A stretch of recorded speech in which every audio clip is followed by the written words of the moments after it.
Honestly, weddings are impossible to plan right now. Like, they're impossible to plan. I mean, I think this is something we need to talk about. I don't think that we should continue planning weddings like nothing's happening. I wouldn't listen to anyone who is trying to tell you that everything's fine and that you can plan your wedding as normal. It's just not possible unless you live somewhere very special where this is a possibility. Let me know where you are. But I'm just gonna put little timestamps down below as to what I'm talking about, because I am covering a few different topics related to weddings and love and postponements and anxiety and all these things. So if you wanna just look at the timestamps down below, that might help you find the exact point that you are interested in. I got an interesting comment on one of my videos a few days ago from a subscriber who said that they're probably going to be, or they are going to be postponing their wedding from 2021 to 2022 because it doesn't look like this whole, thing is clearing up anytime soon. And really, like, if I'm being honest with myself, that's been in the back of my mind as well, and probably in the back of many people's minds who are moving their weddings, who are postponing their weddings, who have already postponed their weddings from 2020 to 2021, like I have, and are now maybe realizing that if they're going to have the larger wedding or the wedding that they had in mind, that they're going to have to possibly move their wedding to 2022, which just like seems crazy, but this is the world we live in, right? So I've been thinking more and more about that. And for me and my partner, who are getting married in Canada, and we're reliant on the borders being opened in order for a lot of our guests to come, that's a really big thing. And so like it is something that we need to think about, that we might not be having a wedding until summer of 2022, and that's just how it is. Like, that's really just a possibility. Okay, time out, guys. I'm gonna take you on a little walk and we are gonna make some coffee because I'm dying. It's a fun adventure. See Phil working over here? Ooh, Phil, he's working.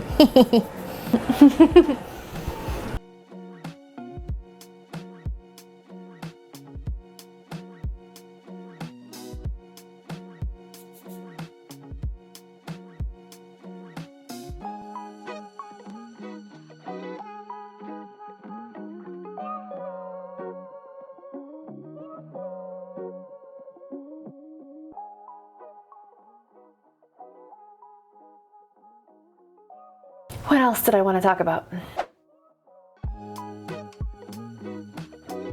A friend of mine just got married last week in Indiana, and her wedding was way scaled back, so they ended up having a backyard wedding with immediate family members only, instead of that big 150 person wedding that they had planned originally. And it was awesome. They had like an amazing backyard wedding.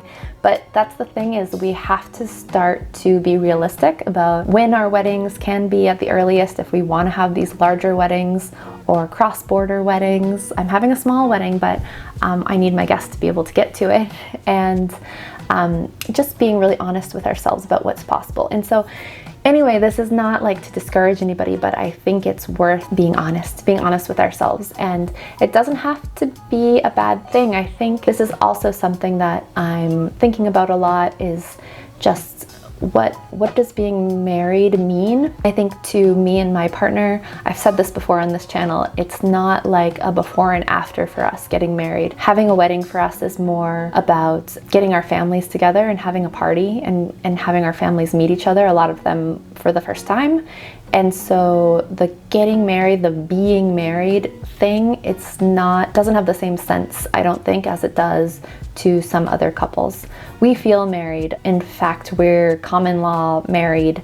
We're common law partners by law, which doesn't mean anything, I don't think, in some places, but in Canada it's like equal to being married. We don't feel like we're missing out on like the label of being married. I know it has really strong meanings for some people, and I don't mean to discount that, but for us it doesn't have that same weight. So what we're missing out on is getting our families together and being with our families, and especially right now, like, I miss my family so much. We were all supposed to be together this summer celebrating my wedding, and it just like, it really, really sucks, and it'll suck more to postpone it 2 years from now. But if that's what we have to do to keep everyone safe, so be it, For anyone who's recently gotten engaged, or who's just thinking about getting engaged or whatever, I know this is just the beginning of your journey, and maybe 2 years doesn't really seem like a big deal. It seems pretty normal, actually, to have a 2-year engagement. But for anyone who was supposed to get married soon, who was supposed to get married in 2020, this feels like a crushing blow for a lot of people, especially those who had weddings that just seem impossible now. Those 150, 200 guest weddings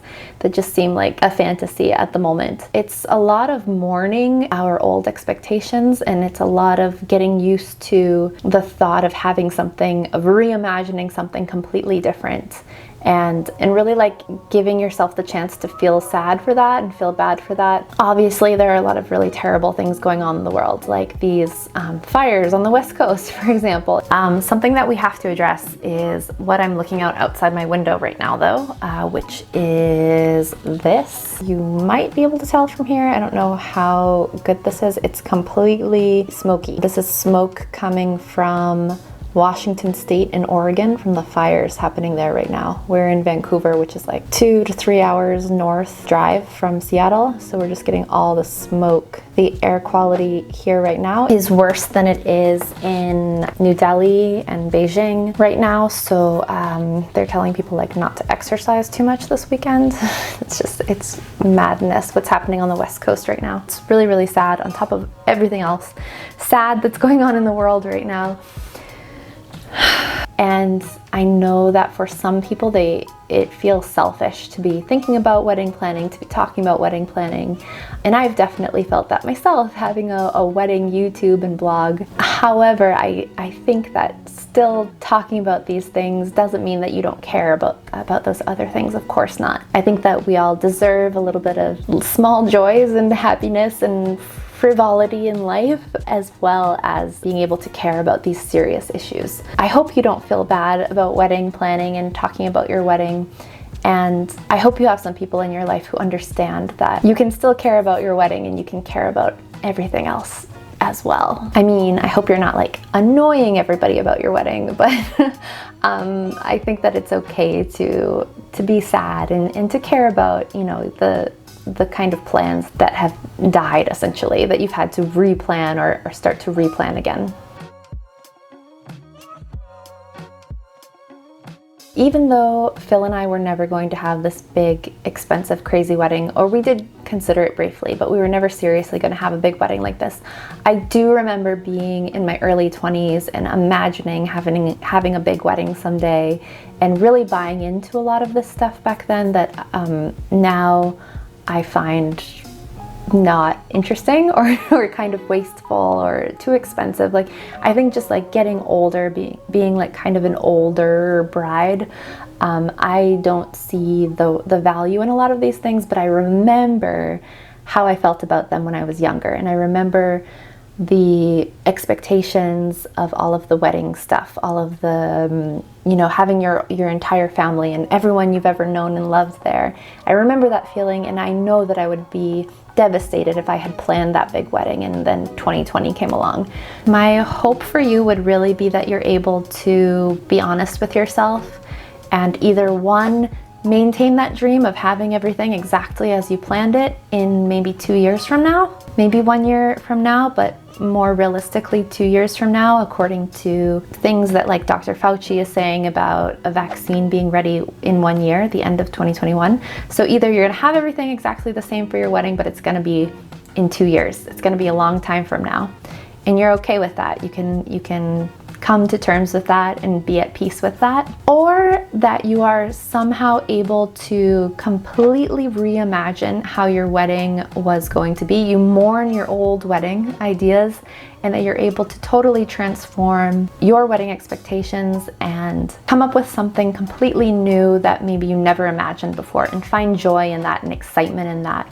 Those are the two outcomes that I can really hope for you, and both of them require you stepping back and taking a long, hard, honest look at what a wedding is to you, what a marriage is to you, and really, like, I guess being a grown-up, being an adult about all this, and also saying this, being able to communicate this to the people around you, especially if you're young, especially if you're a younger bride, and a lot of people are influencing you and putting a lot of pressure on you.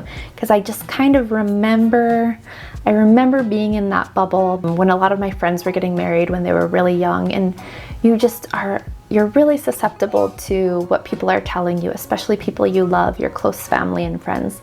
And a lot of that is like, expectations that maybe aren't really fair or maybe aren't really coming from you. And when you just take a step back, you don't have to do anything. You really don't. And you can reimagine this whole wedding thing in a completely different way. And I wouldn't have known that if I had gotten married really young. I wish that when I were really young, I were able to have told some of my friends those things who did have maybe weddings or made decisions about their weddings that they weren't totally on board with, and nobody really knew how to intervene in that situation.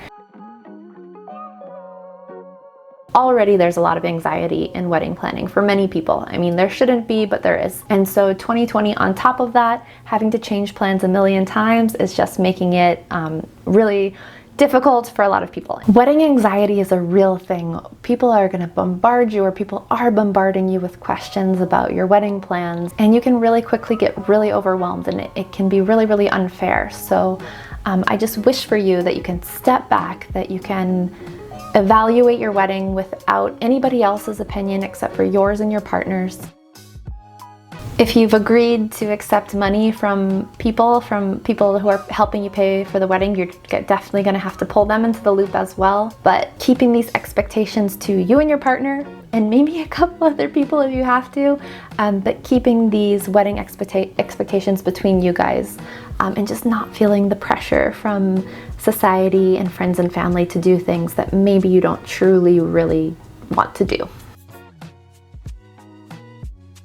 I started this wedding YouTube channel for fun, and in doing all this, I've realized that weddings are changing a lot and nobody really knows what to do about it. So we're entering a new era of wedding planning and of how we're doing weddings, at least for the next 2 years, I would say. I mean, it depends where you are in the world, it depends on your city, your region, but I just don't imagine in North America there being 200 guests or 150 guest weddings in the next year. I could be very wrong about that, but I just don't see that happening. I don't see myself just thinking about my small 50-person wedding for the next 2 years. And because of everything that's going on, I want to talk about that a little bit more on this channel. I want to talk about the weirdness of wedding culture, and I want to talk about all the changes that are happening, and I want to talk about modern relationships. There's so much that I would like to talk about on this channel that isn't directly related to wedding planning, but is very wedding-y and lovey. The goal for me on this channel is to be myself, to convey interesting information to you about weddings and relationships, and to make it interesting and authentic. And I'm just really still in the phase of trying to figure out how to do that. So thank you so much for sticking with me.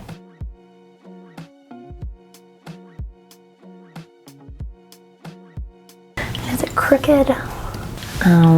Like, is this a good angle? Or is this a good angle? Or is like this a good angle? I have no idea. I'm so new to making videos and like YouTube, so I just never quite know what I'm doing, and I'm trying to learn from other YouTube videos, but making YouTube videos is pretty dang hard, guys, if you didn't know that already. So anyway, if you have any tips for how to improve my YouTube videos, be nice, but let me know in the comments down below. I'm really trying to learn a lot, and I started this YouTube video a few months ago because I have a lot to say about weddings and the wedding industry, and I really believe in having smaller weddings and more eco-friendly weddings and paying a lot less for weddings than people tend to spend these days, and all that stuff. Like, I really believe in this kind of stuff, and I just don't see a lot of that being talked about as much. So it's like, oh, I'll try to make some fun YouTube videos about it, but I don't know anything about making videos. I don't really feel comfortable talking to a camera yet, even after like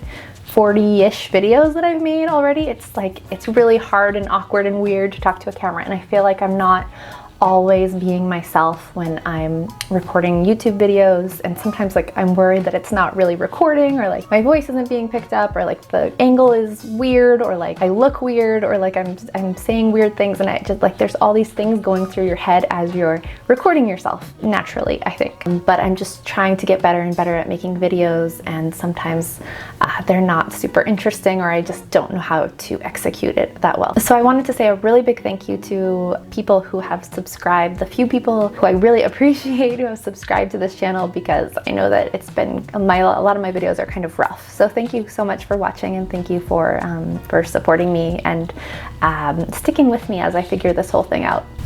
Yes, so. Is that pretty? I can't tell, guys.